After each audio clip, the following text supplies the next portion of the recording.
Welcome to வித்யா வீடு. வித்யா வீட்டில் இன்றைக்கி காலையில் பிரேக்ஃபாஸ்ட் அண்ட் மதியம் லஞ்ச் என்னன்றது வாங்க வீடியோக்குள்ளே போய் பார்த்துடலாம். லாஸ்ட் சாட்டர்டேலேருந்தே எனக்கு கொஞ்சம் உடம்பு சரியில்லை, அதனால தான் ஒரு 4 நாள் வீடியோ எதுவும் போஸ்ட் பண்ண முடியலை. மாவெல்லாம் முடிகிற ஸ்டேஜ் வந்துருச்சு. அதனால் நேற்று நைட்டு படுக்கும்போதே மாவாட்டுறக்கான அரிசியெல்லாம் ஊற வச்சுட்டு தான் படுத்திருந்தேன். காலையில் எந்திரிச்சதும் கிரைண்டரில் மாவாட்டுறக்கு போட்டுட்டு வாழைக்காய் வறுவல் பண்ணுறதுக்கு வாழைக்காயை தோல் சீவி எடுத்துட்டு ரொம்ப லேசாகவும் இல்லாமல் தடிமனாகவும் இல்லாமல் ஆவரேஜாக இதை ரவுண்டாக கட் பண்ணி வச்சுருக்கேன். இப்போ இதுக்கான மசாலாவை கலந்துக்கலாம். இதுக்கு ஒரு 5 டேபிள் ஸ்பூன் அளவுக்கு கார்ன்ஃப்ளவர் மாவு, தேவையான அளவு மிளகாய்த்தூள், உப்பு, கூடவே கொஞ்சமாக பெருங்காயத்தூளையும் சேர்த்து இது எல்லாத்தையும் நல்லா கலந்து விட்டுக்கலாம். சைடில் தோசைக்கல் நல்லா சூடாயிட்ருக்கு. தோசைக்கல் நல்லா சூடானதுக்கப்புறம் வாழைக்காயை ஒவ்வொன்றா எடுத்து கலந்து வச்ச மசாலா மிக்ஸில் 2 பக்கமும் நல்லா துவட்டி எடுத்து தோசைக்கல்லில் போட்டுடலாம். தோசைக்கல் பிடிக்கிற அளவுக்கு வாழைக்காயை போட்டதுக்கப்புறமா நல்லா லேவிஷாக எல்லா வாழைக்காய் மேலேயும் படுற மாதிரி குக்கிங் ஆயிலை ஸ்ப்ரெட் பண்ணி விட்டுக்கலாம். இப்போ இதை ஒரு லிட் வச்சு மூடி வச்சிடலாம்.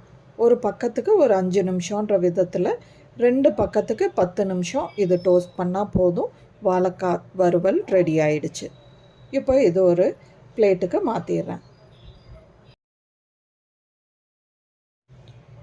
இப்போது இன்றைக்கி காலையில் பிரேக்ஃபாஸ்ட்டுக்கு மில்லட் தோசை வித் சாம்பார் சட்னி ரெண்டுமே நேற்று வச்சது தான், கொஞ்சம் மீதி இருந்தது. அதையே இன்றைக்கி காலையில் பிரேக்ஃபாஸ்ட்டுக்கும் வச்சுட்டேன்.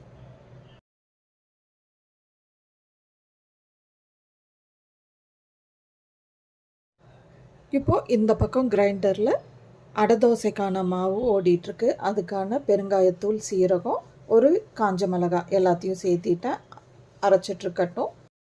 ஸோ இன்றைக்கி மதியம் லஞ்சுக்கு தக்காளி பொங்கல் ரெடி பண்ணிடலான்னு சொல்லி அடுப்பை பற்ற வச்சாச்சு. இதுக்கு மசாலா அரைக்கிறதுக்கு ஆப்பிள் தக்காளி, நல்லா பழுத்த தக்காளியாக 2 தக்காளி கட் பண்ணி போட்டிருக்கேன். கூடவே 4 கிராம்பு, ஒரு பிட் அளவுக்கு பட்டை, 1 டீஸ்பூன் அளவுக்கு சோம்பு, கூடவே ஒரு காஞ்ச மிளகாயும் சேர்த்திக்கிறேன். இது எல்லாத்தையும் மையாக அரைச்சி எடுத்துகிட்டு வந்துடலாம். குக்கர் சூடானதும் தேவையான அளவு எண்ணெய் சேர்த்திட்டு, எண்ணெய் நல்லா சூடானதும் ஒரு 1/2 டீஸ்பூன் அளவுக்கு கடுகு சேர்த்தி, கடுகு நல்லா பொரிஞ்சு வந்ததுக்கப்புறமா 1 டீஸ்பூன் அளவுக்கு கடலைப்பருப்பு சேர்த்திட்டு, கூடவே ஒரு பச்சை மிளகாய், கொஞ்சமாக பெருங்காயத்தூள், பொடியாக நறுக்கின பெரிய வெங்காயம், கொஞ்சம் கறி லீவ்ஸ் எல்லாத்தையும் சேர்த்தி வெங்காயம் நல்லா கண்ணாடி பதம் வர வரைக்கும் வதக்கி விட்டுக்கலாம். வெங்காயம் கண்ணாடி பதத்துக்கு வந்ததுக்கப்புறமா அரைச்சி வச்ச தக்காளி பேஸ்ட்டை இதோட சேர்த்திட்டு தேவையான அளவு மஞ்சத்தூள், உப்பையும் சேர்த்தி இந்த தக்காளி பேஸ்ட் ஒரு 5 நிமிஷம் நல்லா எண்ணெயில் வதங்கி வரட்டும். தக்காளியோட பச்சை வாசனையெல்லாம் போனதுக்கப்புறமா இந்த டிஷ்ஷுக்கு தேவையான அளவு தண்ணி சேர்த்திக்கலாம். நான் இன்றைக்கி 1 டம்ளர் அரிசி எடுத்திருக்கேன். எப்போது நார்மலாக 1 டம்ளர் அரிசிக்கு 3 டம்ளர் தண்ணி ஊற்றுவேன். இன்றைக்கி பொங்கல் அப்படின்றனால ஒரு 1/2 டம்ளர் சேர்த்தி 3 டம்ளர் தண்ணியாக வச்சுருக்கேன். இந்த தண்ணி நல்லா கொதித்து வந்துடட்டும். வர்றதுக்குள்ளே இந்த பக்கம் தோசைக்கல்லில் மீதி இருக்கிற வாழைக்காயை ஃப்ரை பண்ணி எடுத்துக்கிறேன். இப்போது தக்காளி பொங்கலுக்கான தண்ணி நல்லா கொதித்து வந்துருச்சு. கழுவி 1/2 மணி நேரம் ஊற வச்ச ரைஸை இதோட சேர்த்து நல்லா கலந்து விட்டுட்டு இந்த ஸ்டேஜில் உப்பு செக் பண்ணிக்கலாம். இப்போது குக்கரை லிட் போட்டு மூடிடலாம். நார்மல் ரைஸ் குக் பண்ணுறதுக்கு நான் ஒரு 3 விசில் விட்டு ஆஃப் பண்ணுவேன். இது பொங்கல் அப்படின்றனால 5 விசிலாக விட்டு இறக்கிட்டேன்.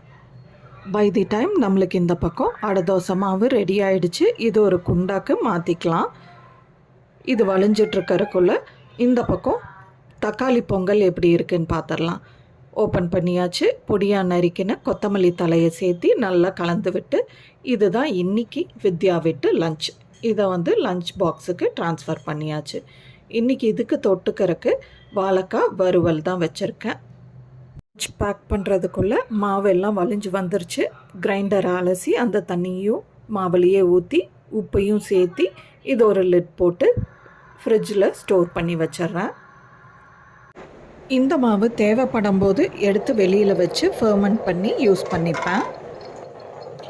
இந்த வீடியோ உங்களுக்கு பிடிச்சிருந்ததுன்னா do not forget to subscribe, like and share வித்யா வீடு. Bye.